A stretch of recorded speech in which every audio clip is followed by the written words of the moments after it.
Siema, z tej strony Seba, witam wszystkich bardzo serdecznie w kolejnym filmie na kanale. No i dzisiaj, czyli 16 października została wydana już szkoła jazdy do Euro Truck Simulator 2 i American Truck Simulator. A z tego powodu również do jednej i drugiej gry została wydana nowa wersja, mianowicie już teraz można pobrać wersję 1.52. Jednak jakim cudem, bez open bety, tak szybko, co takiego jeszcze zawiera ta wersja?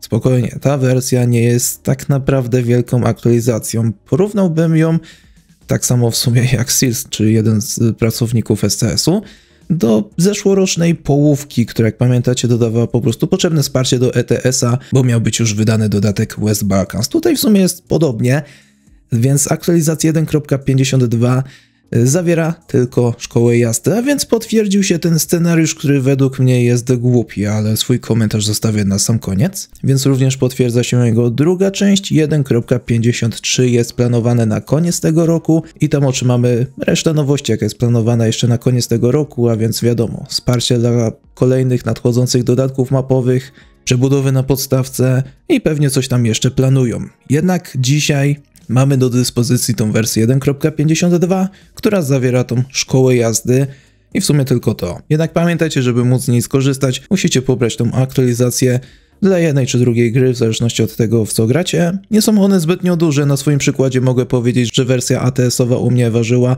66 MB, wersja ETS-owa o 100 MB więcej, ale w porównaniu do poprzednich aktualizacji to jest to zdecydowanie mniej. Po zaktualizowaniu swoich gier oczywiście możecie je odpalić, a po wejściu zauważycie, że wyświetli się wam komunikat, że jesteście obecnie na wersji 1.52.0.0. Taka ciekawa liczba, prawda? W każdym razie oznacza też to, że obyło się bez open bety, więc całość wyszukiwania tych wszystkich błędów czy niedoróbek, zajęli się tym beta testerzy. Oby się okazało, że to jest wystarczające, żeby obyło się teraz bez żadnych błędów, ale nawet jeśli by były, to pamiętajcie, żeby zgłosić je SCS-owi. Jeśli chodzi jeszcze o ten tryb, SCS na swój kanał wrzuciło ponad 3-minutowy filmik, w którym Mark, czyli pracownik SCS-u, jeden z community managerów, jako narrator opowiedział o tym trybie, wyjaśnił tam pewne kwestie, opisał, czego można się spodziewać. Filmik znajdziecie u nich na kanale. Niestety nie dodali napisów w różnych wersjach językowych, a osobiście uważam, że powinni.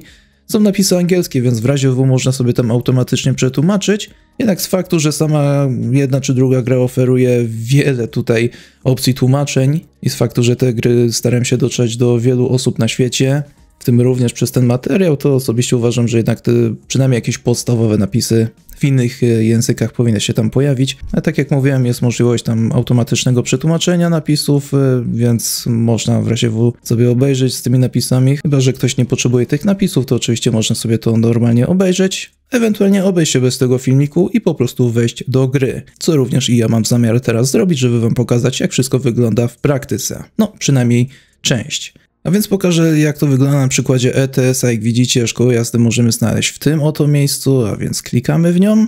Tutaj pojawia się ostrzeżenie, żeby oczywiście nie traktować tej szkoły jazdy jako zastępstwo za prawdziwą akademię, za prawdziwą naukę jazdy, tylko raczej jako coś, czym można tam wesprzeć się albo stawiać pierwsze kroki.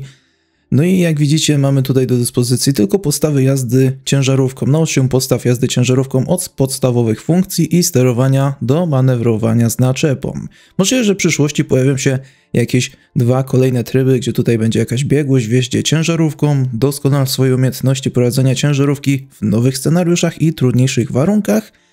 A kto wie, co tutaj będzie. Może coś jednak z firmami, może czekamy na jakiś ciekawszy moment w grze, na jakieś bardziej specjalniejsze ładunki, jakieś ciekawsze, na przykład tandemy czy coś i wtedy można by było coś ciekawego tutaj na przykład dodać. Byłoby fajnie, no ale najpierw podstawy musiałyby się spełnić, prawda? Więc najpierw trzeba czekać na BDF-y, na które długo czekamy. Dobra, ale więc mamy na razie jeden ten tryb, gdzie w przypadku ETS-a mamy do dyspozycji 31 scenariuszy, w przypadku ATS-a jest ich 30, także klikam otwórz. I tutaj mamy intro, z tym, że bez lektora, które będziecie mogli teraz po prostu zobaczyć i na tym filmiku, jak i oczywiście u siebie w grze odpalając chyba po raz pierwszy, bo nie wiem, czy to zawsze się pojawia.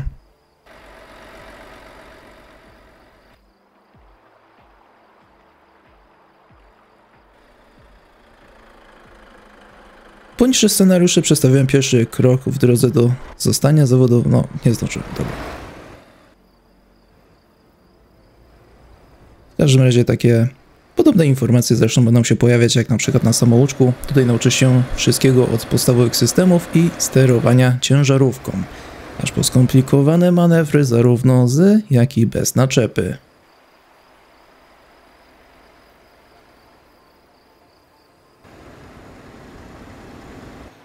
Pomożemy Ci wyrobić nawyki, które pomogą w bezpiecznym poruszaniu się w różnych sytuacjach.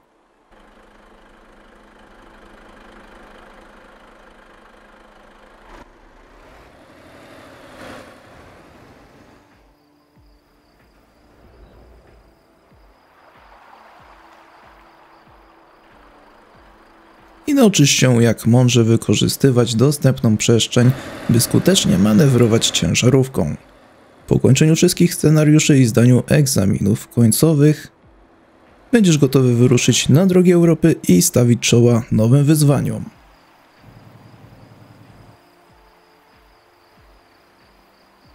No tutaj ładny logotyp SCS-u akurat ktoś przygotował. No i po zobaczeniu tego intra, albo nawet po skipnięciu go, w razie W można sobie go jeszcze raz odtworzyć. Przechodzimy właśnie do tego pierwszego modułu, czy coś takiego. Jak widzicie, jest tutaj podział na kilka rozdziałów. Łącznie jest ich 5, z tym, że 5. ostatni to egzamin końcowy. Jest część pierwsza i część druga, ale jak widzicie, są one zablokowane. Musimy ukończyć poprzednie scenariusze, aby do nich dojść, żeby z nich po prostu skorzystać. Plus kilka innych też tutaj jest zablokowanych, jak widzicie. Jeśli chodzi o podstawowe, właściwie pierwszy rozdział, no tutaj mamy podstawy zresztą takie, jakie są przykładowo w samouczku.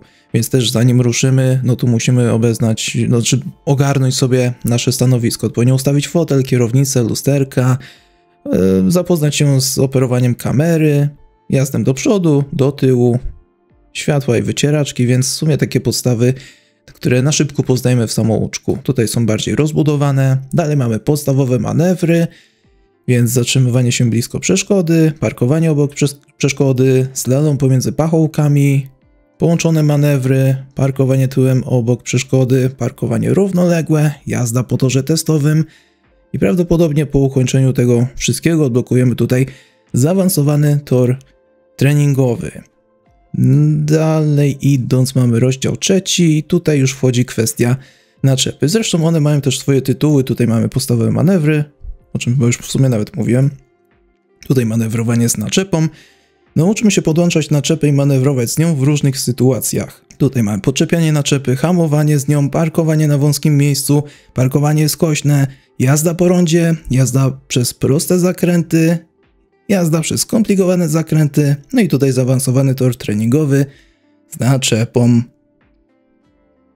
I czwarty rozdział w tych podstawach to też tutaj skupia się na naczepie, ale na trudniejszych czynnościach, czyli na cofaniu i to myślę, że wielu osobom może się akurat przydać. Mamy cofanie z naczepą, cofanie w zakręcie, parkowanie tyłem na ciasnym placu, manewr cofania offsetowego, parkowanie równoległe z naczepą, parkowanie skośne tyłem, cofanie na martwą stronę, manewrowanie w ciasnej przestrzeni. No i na końcu, jak wspomniałem, jest ten egzamin. No i cóż, takie tutaj w przypadku ETS-a mamy opcje do wyboru.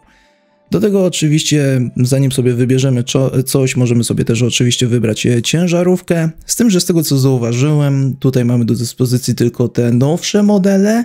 W sensie nowsze, że wiecie, w cudzysłowie, jak to jest w ETS-ie u dealera, bo przykładowo, no, nowsze, prawda? No ale przykładowo w Manie nie mamy tutaj starej Euro 5, albo tutaj nie mamy Magnumki czy Premiumki, starej Scania też nie ma do wyboru, czy starszego Volvo 105 też na przykład nie ma u DAF-a, więc tak jak mówię, tak jak jest w grze, mamy tutaj dostęp tylko do ciężarówek, które są normalnie u dealera, natomiast te, które są dostępne teraz tylko u używanych, się tutaj nie pojawiają. Do tego możemy sobie oczywiście wybrać, czy mamy mieć kierownicę po właściwej stronie, czy po tej niewłaściwej. No i cóż, możemy sobie wybrać dowolną i ona się tutaj zmieni. Z taką będziemy tutaj po prostu jeździć, manewrować i uczyć się. Na jakąś próbę mogę odpalić ten pierwszy scenariusz. Witaj na pierwszej lekcji. Zacznijmy od nauki przygotowania ciężarówki do ruszenia w drogę. Enter. Ważność zapewni bla bla bla bla bla.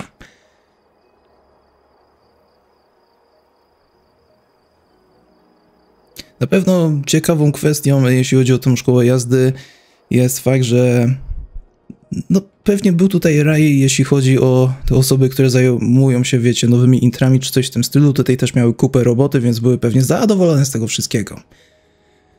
No i jak widać, będą pojawiać się tutaj informacje w rogu. Tutaj każemy F4 nacisnąć, kliknąć regulację fotela, no i się pobawić, bo jednak domyślne ustawienie jest tragiczne. Ja zawsze sobie to oddalam, choć tutaj jeszcze trochę większy pał muszę sobie wsadzić.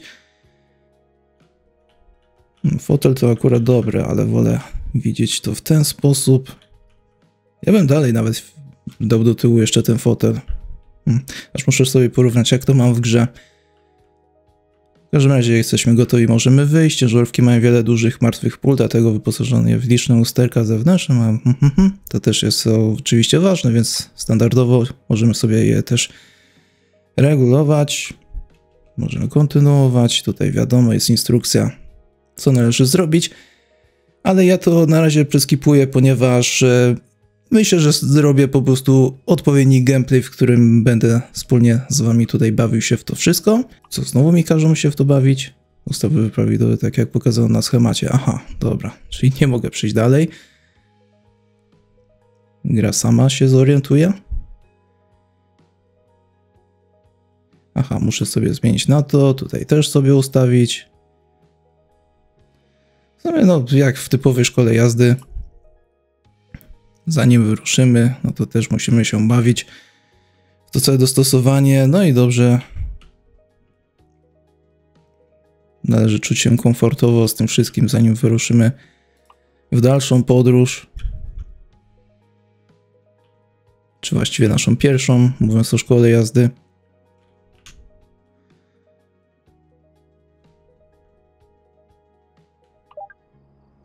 No, po wykonaniu zadania jest zaznaczony tutaj takim ptaszkiem, że no, zrobiliśmy jeden z celów.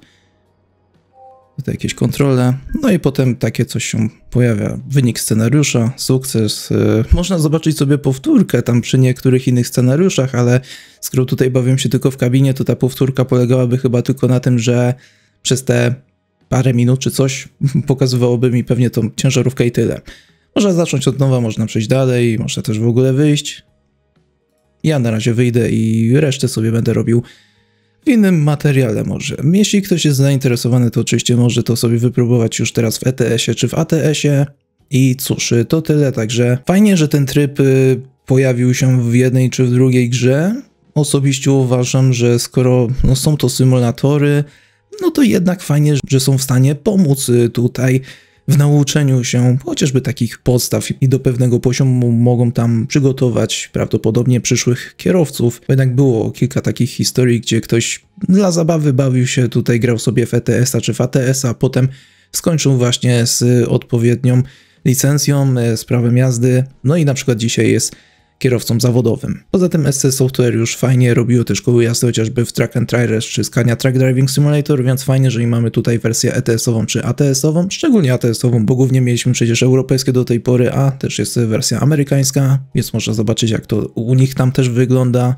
Bo wiele elementów pewnie będzie tu wspólnych, ale jednak część, zwłaszcza jeśli chodzi o jazdę już taką właściwą, wyróżnia się w porównaniu do ETS-a i po prostu do Europy.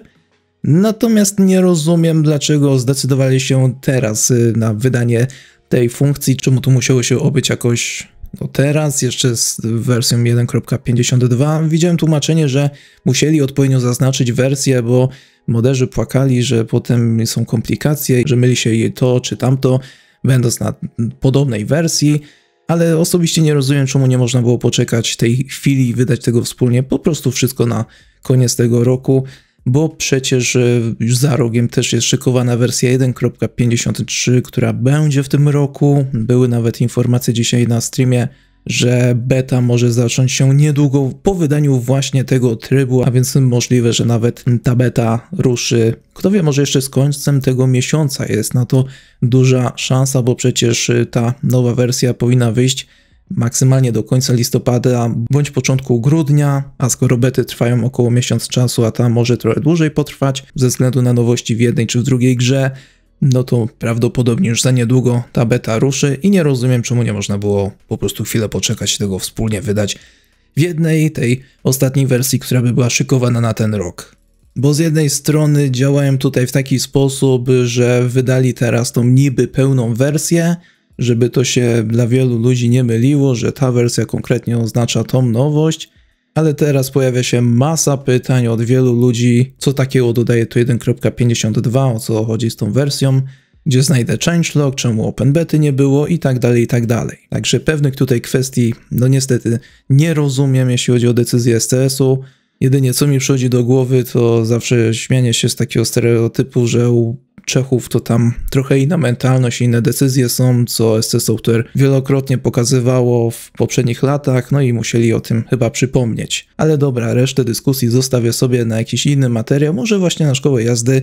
Postaram się za jakiś czas przygotować tutaj odpowiedni materiał, więc wspólnie z wami będę się tutaj uczył jazdy na tira. Bo jeśli chodzi o ten materiał, wszystkie informacje na ten moment to tyle. A więc dzięki za oglądanie, zachęcam do oceny filmu, skomentowania go, do udostępnienia, zapraszam na Twittera, Discorda, na mój drugi kanał. Dziękuję wszystkim wspierającym, jak i również zachęcam do wsparcia kanału i widzimy się w kolejnych filmach, więc trzymajcie się, no i cześć!